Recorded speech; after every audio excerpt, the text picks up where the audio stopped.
Hi guys, what's up? Welcome back to the channel. So I'm really excited to do this video because I feel like I'm pretty experienced to give these type of tips. I've traveled to like 29 countries and I've been doing this for about 6 years now. So I feel like I can give some tips and tricks and I would be happy to share a lot of my knowledge with you guys. So I think my first one would be, what countries would I pick? So I usually follow a couple of content creators. One of my favorite ones, I think her name is Nina or something like that. She like lives in Spain by herself like for 2 years, but she's from America and she travels all over the world. And I just follow a couple of content creators that are specifically women. And for me, a person of color, because we experience things differently from others. So that's just me.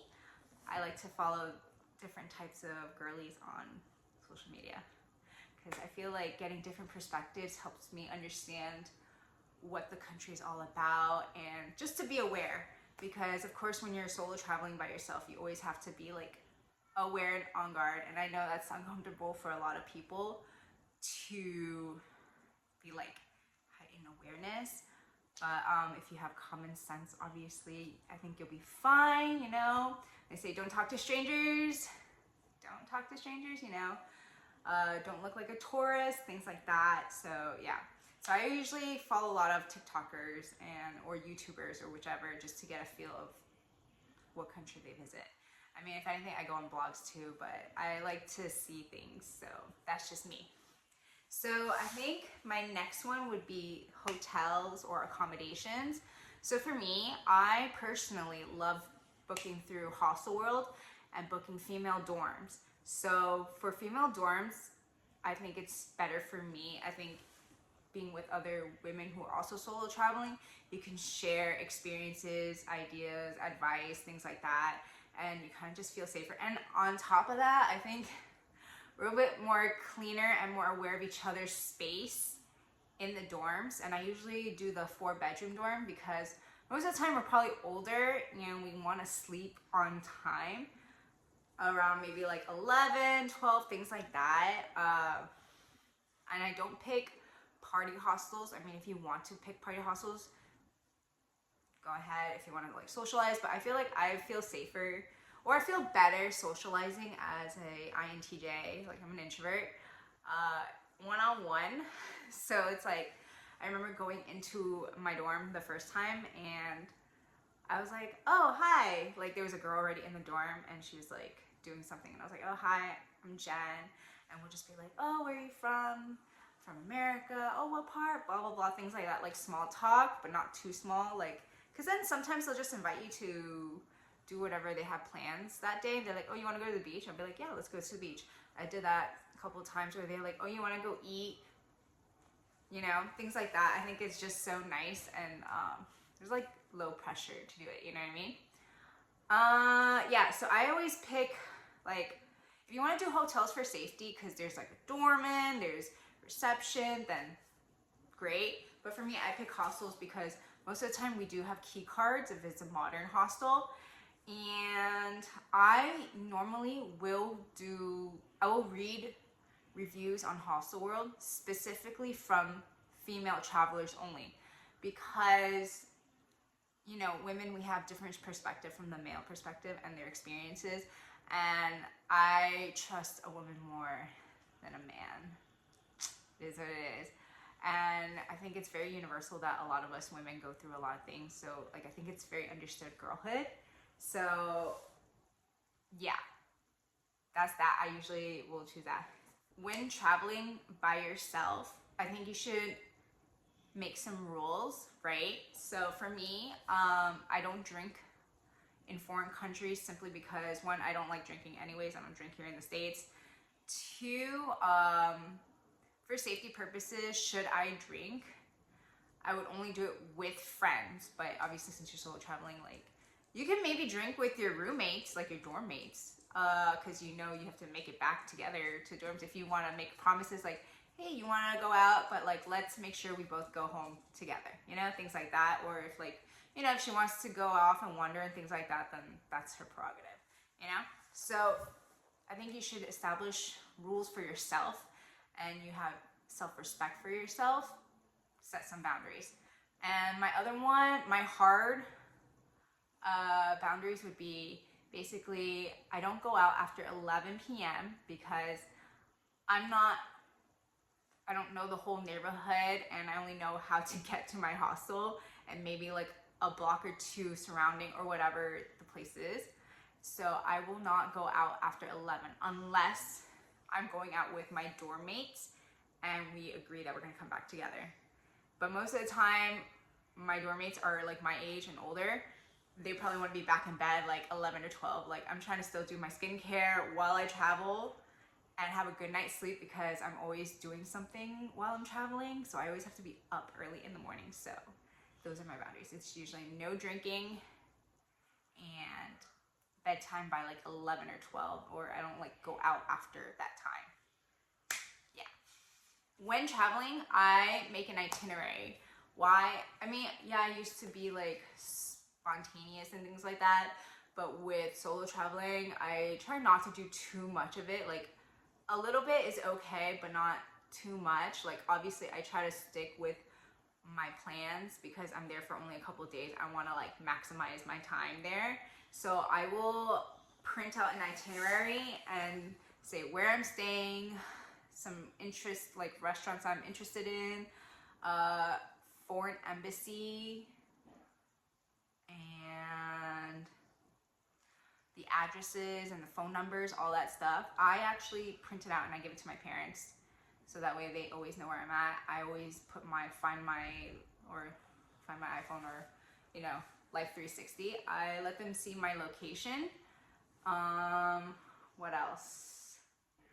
Also, I will have to say, when you print out your itinerary, translate it to that native language you're going to. So if I'm from the States and I speak English and I'm going to, let's say, somewhere, let's just say I'm going to Brazil, then I will translate everything in Portuguese.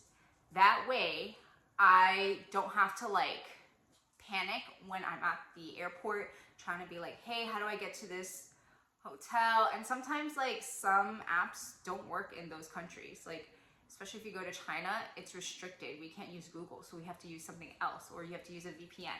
So to reduce the stress, I always have to prepare myself to get everything settled and printed out so that way I'm not stressing at the time of when I'm traveling.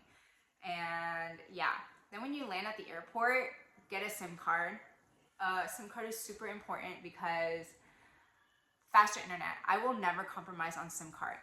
And I also download a backup app called Airlo.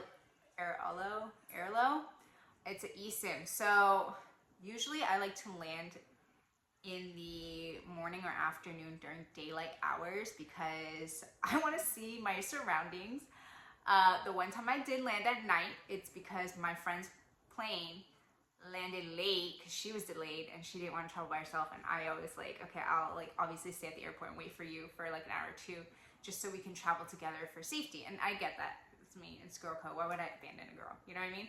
So yeah, I always make sure I will either buy the SIM at the airport, but if the SIM card place is closed and like worst case scenario, your plane is delayed and you land at night and there's nothing open, I have Airlo and then I'll download the eSIM and that should do it. And I will pay the price. I'm not compromising on my internet because like when I need the internet, I need the internet. Like I need it for translation or conversion or to order the apps or like order my taxi, Uber, whatever. Yeah. Pre-download the maps. Look up if certain countries are banning like Uber and Lyft, things like that, because, or like in Asia they use Grab, and other, you know, in other places. So that's why I try to do my research beforehand. Like, is Uber allowed in whatever country you're going to, you know? Get that out of the way. And then also using the eSIM, I'm able to like quickly text on WhatsApp. I download WhatsApp because it's an international like app, mostly worldwide, except for like, I think China, it's WeChat. Yeah, I have those international apps so that way I can always communicate to my family in case like my regular text doesn't work. I just use WhatsApp because And then on top of that, when you have to contact advisors, tour guides, when you have to contact tour guides, it is almost always through WhatsApp. So like that's why I have WhatsApp. And that's how I connect with all my international friends, because even though they have iPhones, they use WhatsApp. So like I'm talking to a friend in Korea, they use Kakao over there, but we're talking through WhatsApp. And like sometimes we'll talk through Instagram. It just depends on where your friend is from, but majority of the time I'm using WhatsApp to contact through my friends. So I make friends around the world and I use WhatsApp and Instagram. It just really depends. But yeah, safety is number one, obviously, for us girlies. I actually dress normal. I don't dress like too much of a fashion show type of thing. Nothing to like attract attention, you know. I know what the society we live in, so that's just how it is. I will dress pretty normal, like still cute top, cute shorts or whatever. Or if I'm in a conservative country, I will cover up because I respect their cultural norms, things like that. I never want to disrespect any culture, so I always do research beforehand or have a general idea, because I did grow up in America where we're a diverse melting pot. So I'm aware of the basics of majority of the people. So yeah, you go to a conservative country, just wear conservative clothes. You go to a not so conservative country, you can wear whatever you want, but I'm still like, you know, still dressed appropriately is what I'm saying.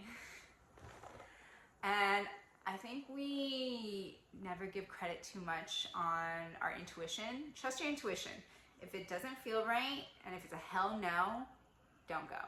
Just don't do it. Remove yourself from the situation and just go. You'll have plenty of new memories to make, and you'll be saving yourself from all the problems and everything like that. Yeah, like I mentioned before, be cautious of alcohol. It could definitely mess up your decision-making skills. And I never want to put myself in a situation where I can't help myself, because I don't like feeling helpless. And if I can do it on my own, like I will just, yeah, I would rather just be safe than sorry, basically, you know? I know some people will say like you can carry, like here in the States, you can carry a firearm, you can carry pepper spray, things like that. So just to let you know, some countries don't allow those things. And sometimes you can't even bring it through TSA, right? So sometimes it's also considered illegal. So like you don't know all the laws in every country, and just rather be safe. Just get like those key alarms. So if anything were to happen, it'll trigger the alarm, and like people will be like, oh my God, what's going on? Things like that. And then you'll kind of like scare off the intruder. And then I guess if you're staying at the hotel and you're by yourself, should you choose that route too, then get the door stopper, and that will like give you an extra safety. I think also there's like a key lock thing, that way they can't open it and things like that. So I would say look into those. I'll try to link down below those things so that you can buy it and then bring it with you, you know? Packing light and smart. So what I mean by that is if it's a weekend trip, I carry just a backpack. I could probably pack 5 days worth of clothes, but the key is to plan your outfits ahead of time so that you're not like scrambling. And then like if you already know what kind of excursions you're doing or whatever you're doing that day on your itinerary, stick to those outfits. Don't change it.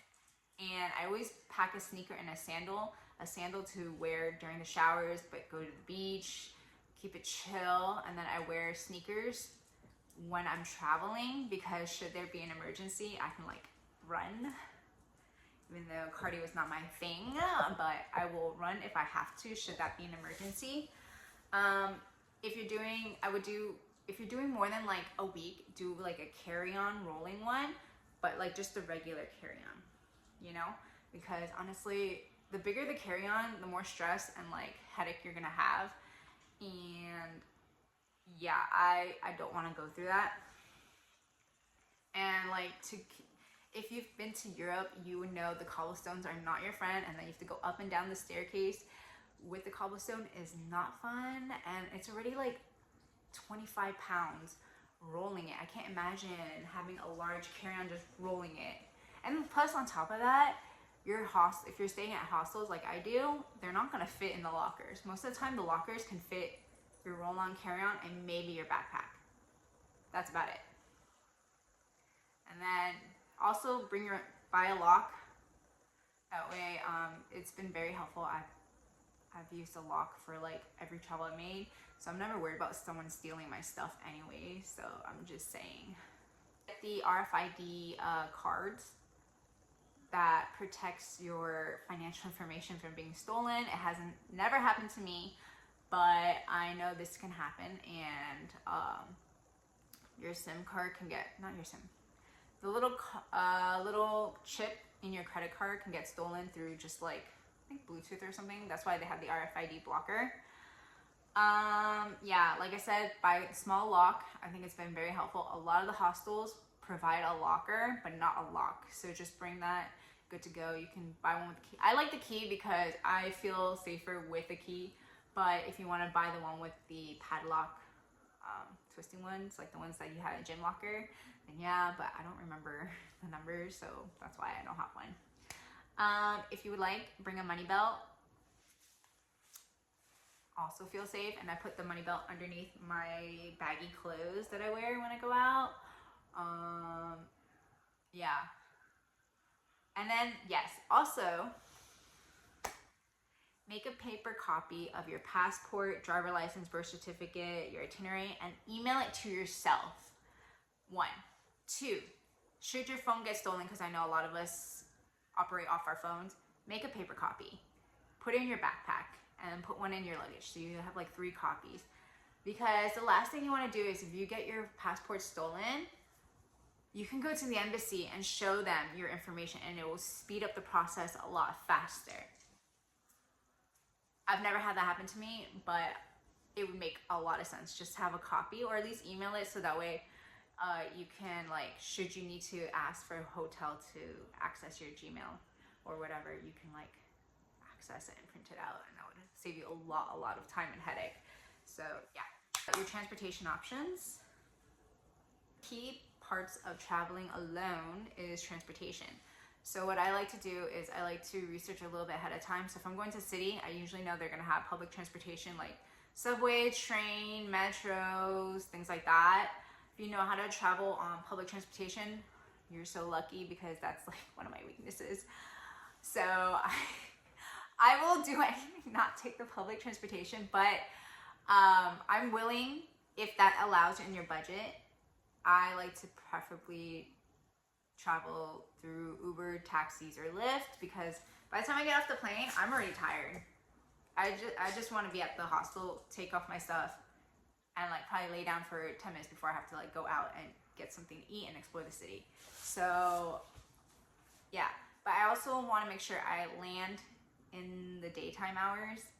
So I have to consider, if I land at like 3, I'm getting out of the airport maybe 4 o'clock, trying to get a taxi, whatever transportation, and it'll take usually 30 minutes to the city center. So by the time I get off the plane to my hostel, it'll probably take me 2 hours, when you consider all like customs and getting your luggage and things. But if you just have your backpack, you just literally go with customs and then that's it. So yeah, and then I also like to pre-download the maps in case the internet's not working, because it does take time to like connect, especially if you have to connect on eSIM, or if you buy the SIMs and you're staying in one continent, like Europe, then buy a SIM just for Europe for whatever, how many days. Honestly, it's worth it. I don't care how expensive. It's usually not super expensive, but I know for backpackers, they go off of Wi-Fi. Listen, I wish I had that much trust, and like, I'm not that cheap, okay? I will not cheat myself out of that. I will buy myself a SIM and call it a day. I'm not trying to stress more. I can afford it. Yeah, I'm just gonna do it that way, okay? Yeah, like I said, I stay at a female dorms, all that fun stuff, and it's a great way to meet people, so I already told you about that. How to make friends while you're traveling. I have met so many friends along the way of my solo travels. Every country I have visited, I always made a friend, and then I've always seen them again in another country or meet up in another country. It's such a beautiful thing. And yeah, so what I do is I join group tours. So I'll join a group tour for like 40 people, maybe 30, sometimes as small as 10, because usually the smaller the private groups, the easier it is to like, oh, you're young, I'm young, let's be friends type of thing. And that usually has worked out for me very well. And obviously meeting through the dorms, meeting through, co-ed living spaces, or your dorms if you decide to do co-ed, or the living room or the common room where everybody hangs out, chill, things like that, or in the kitchen of your dorms, of your hostel. That's a great way to make friends. There's like Facebook travel groups. Like I'm in Girls Love Travel, and like there's girls who are like, oh, is anyone going here, or you want to host me? I've never done couch surfing. Maybe one day. I don't know how much I'm gonna trust a stranger on a couch type of thing, but if you want to do that, it's all on you. I'm not giving you advice on that, but that's how some people make friends, or meetup groups. But yeah, obviously use discernment. If you lack discernment, don't even think about doing it, because yeah.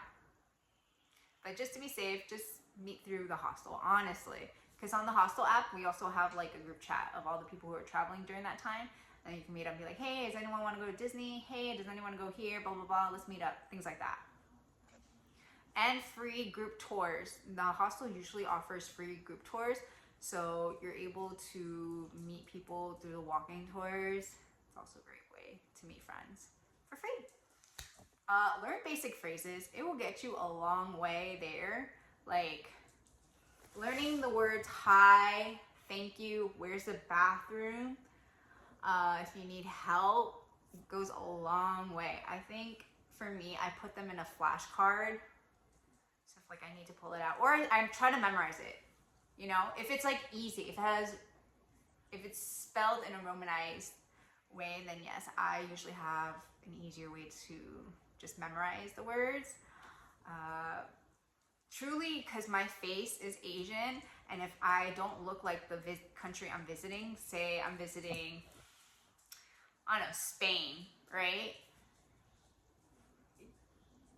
I don't know if there's a lot of Asians there, but like, obviously I don't look European or anything like that, and I try my best to appreciate the culture. I will learn a couple phrases before going to that said country. So I'll be like, hola, ¿cómo estás? Muy bien. Gracias. You know, things like that. I just try to learn the basics so that it shows that I do appreciate it. And it just shows like you're very humble and you're genuinely like trying to be a nice guest in someone's country, you know? Also, learn the exchange rate. So I always try to memorize the exchange rate. And then that way, when I go to a different country and I'm trying to haggle, or if I'm trying to buy something, I'll see if they're giving me a reasonable price. Like I bought this dress. I was gonna buy this dress at a market in Florence. And the guy was like, it was a really cute dress. I actually bought it. But I bought it from another city in Italy. So it was like, he was like, oh, I'm selling for 50, but I can sell it to you for 25. Right off the bat, you're trying to give me 50% off. And I'm like, be so for real, you know what I mean? And I'm like, no, I'll buy for you like 15. I lowball only because like you try to like give me such a huge discount. Like, do I have dumb written on my face? No. Also, I do business, so I'm really good at negotiating things. So be good at negotiating, or at least like be reasonable in your haggling type of thing. But yeah, actually know what your exchange rate is, so that way you're not like ripped off. Because hello, if you're going tourist traps, then yeah, you know. Okay, be aware of local scams. Just, you know, things like that. I would say just look up on TikTok like country you're visiting and then put scams or tourist scams.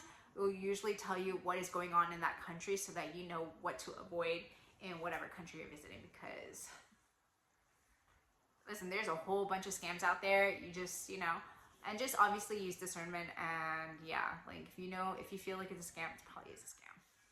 That's it. Confidence.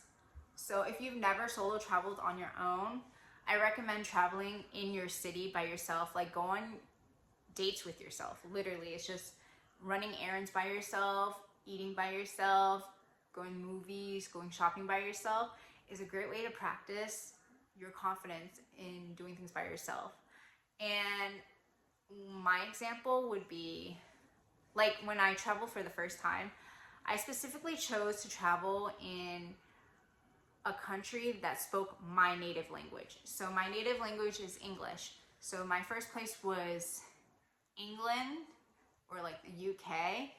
I knew a little bit of French, and I knew that Italy was similar to Spanish, and I spoke Spanish to the Italians, and they understood me pretty well. Like, we were having a conversation, so I wasn't too worried.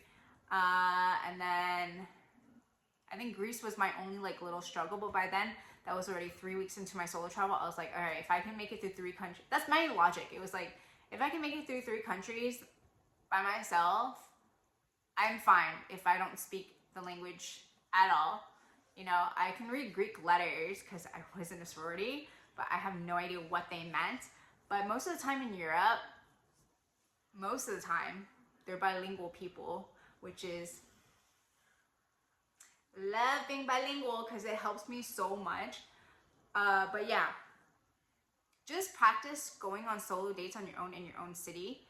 And that way, you know, like, how you work, how you function. You start to be self-aware about yourself and like, what are your strengths and what are your weaknesses.